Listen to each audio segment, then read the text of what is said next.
Hello my friends and welcome back. Thank you very much for being with me again today.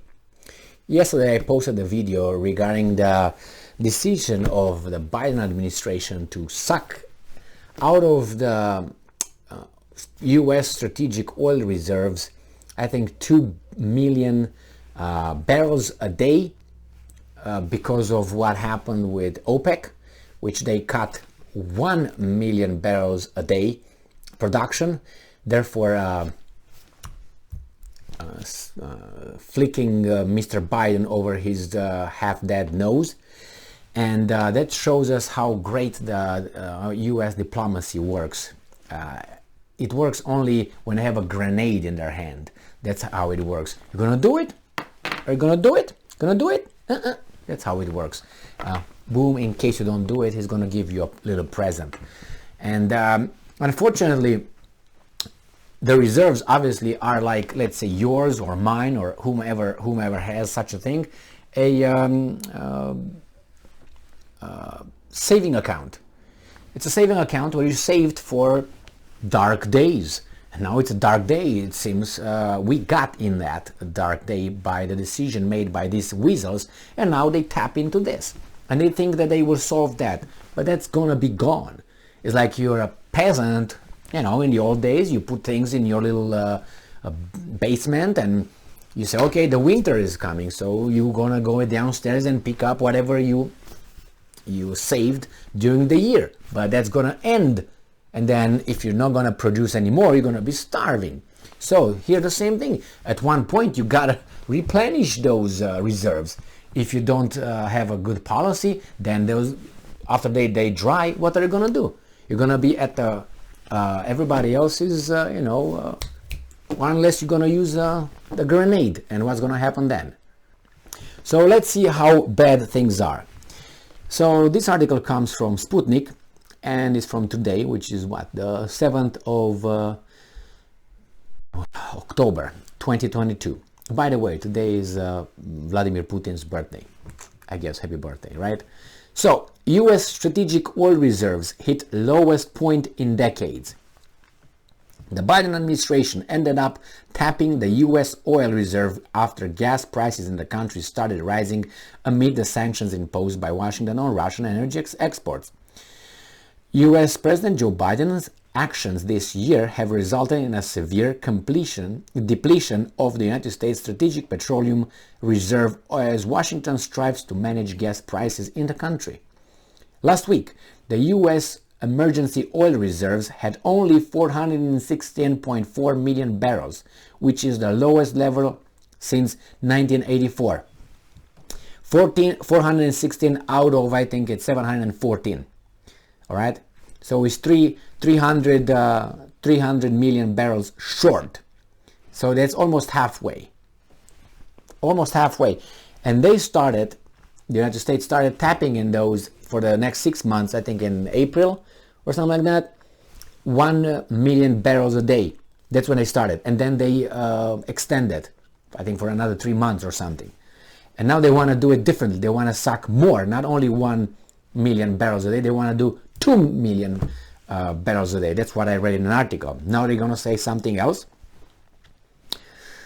So it says here that earlier this year, the United States imposed several rounds of tough economic sanctions against Russia over the ongoing conflict in Ukraine, including restrictions on Russian energy exports. We got that one. Seeking to lower the fuel price, Biden ordered the release of vast quantities of oil from the U.S. strategic reserve, some 180 million barrels over 6 months. 1 million barrels a day. That's the total.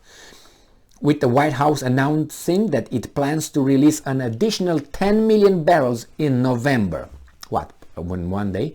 The U.S. government's latest decision to tap the U.S. oil reserves came shortly after OPEC Plus declared its intent to slash oil production by 2 million barrels a day. I thought it was 1. This guy got it right, or the other right, and the other guys got it wrong. I thought they were 1, and the Americans will do it with 2. Anyway, they say here 2 million barrels a day, 2 million barrels a day. I think I'm confused right now which one is right here. A move that is likely to result in oil prices growing further. While the current price of gas in the US, which sits at 3.86 a gallon on average, is lower than the 5.01 per gallon seen in June. It is still 29% higher than a year ago, Fox pointed out. No, it's not 3.86 anymore. Today I bought, and it was 3.45, 4.45. So 4.45. That's for the 4.45 is for regular. For premium, it's 5.55. $1 if you have a certain kind of car. Okay, premium. So there you have it with these guys that are helping us a lot. So let me see. I got another one here talking about the same. Here it is. This is from MoneyWise, October 7th, 2022. Biden says he'll release 10 million more barrels from the dwindling oil piggy bank after OPEC production cuts. By this is the big risk with more withdrawals. It says, but this is a big risk with more withdrawals. And let's see what he's doing here. Biden's decision comes after the Organization of Petroleum Exporting Companies, OPEC, said it would slash oil production by 2 million barrels a day. Okay, then it's 2 million, putting extra pressure on the global energy supply. Now, why making big withdrawals from reserve could be risky? Obvious reason, right? Since March, the Energy Department has released 160 million barrels of crude oil, or over a quarter of the stockpile, draining the reserves to the lowest level in 4 decades. The other guy said 160 million barrels, which makes sense because it's 3 multiplied by 6 months, so 30 days multiplied by 6 is gonna be, they didn't, so March, on August they finished. So I think these guys are missing something. But anyway, as a result, as of September 30th, the reserve has dropped to 416 million barrels like the other ones, according to that. Okay. So it says the Independent Petroleum Association of America stated back in November 2021 that it strongly opposed tapping into oil stockpiles to counter gas prices. The group's concern was that depleting the emergency reserve could put the U.S. at risk in the global or domestic oil supply. Research if the global or domestic oil supply reaches dangerous low levels before the supply can be brought back up. Exactly what I said at the beginning. It's just normal, it's logical. I don't think it's a great idea given the incredible tense geopolitical world we live in today. Blanche is a manager, director, and head of the Global Commodities of Bank of America Global Research. Well, Donald Trump came out and said, you know what? Start sucking more oil from our, not reserves, from the ground. Extract more. And it's obvious result, obvious conclusion. Extract more. Not from the reserves, from your land, and extract it, put it on the market, put it in the reserves until you fill the reserves, you balance the market. In the meantime, you don't know what happens over there, and so on. Maybe you get the grenade ready for OPEC, and so on. And the OPEC, the Saudi Arabia, turned its back on the United States big time. They sell oil to Asian countries at a discount. They also sell European Union to the European Union at a discount, and they sell to the United States at a premium.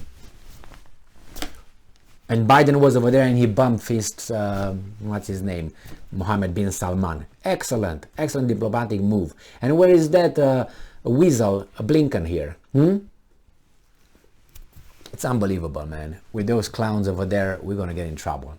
And as I said, the second club is already getting a shape here. Russia, China, India, now Saudi Arabia, Iran. You say all the bad dudes. Argentina, Brazil, South Africa, and many more to come. Indonesia now wants to go. Turkey is gonna want to go into BRICS, and Algeria wants to go into BRICS.